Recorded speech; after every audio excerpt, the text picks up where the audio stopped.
అలాగే నటులు శ్రీకాంత్ గారికి, పృథ్వీ గారికి, నవీన్ చంద్ర గారికి, ఇదేంటిది రచ్చ రవియా,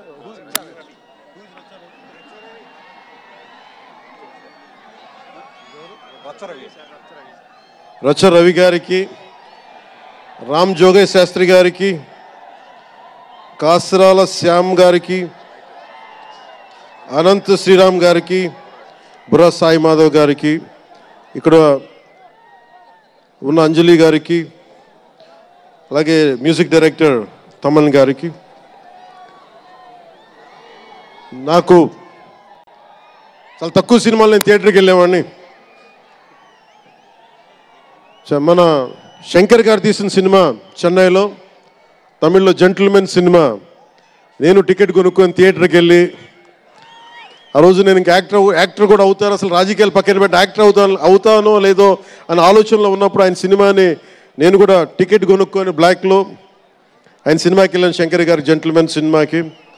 అలాగే ప్రేమికుడికి కూడా ఎవరు లేక తోడుకి మా అమ్మమ్మని తీసుకెళ్ళాను ప్రేమికుడి సినిమాకి. ప్రేమికుడి సినిమా అమ్మ என்ன சொல்லுவாங்க పార్టీயோடு పోయిటానే.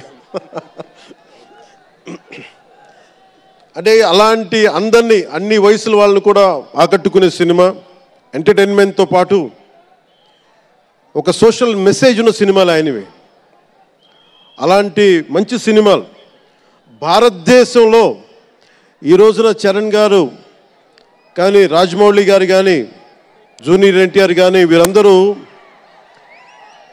విఖ్యాతిగా మన ప్రపంచ వ్యాప్తి ఖ్యాతి ఉన్న రావటం అనేది, దానికి ఆద్యులు కొద్దిమంది డైరెక్టర్స్ ఉన్నారు, ముఖ్యంగా దక్షిణాది నుంచి.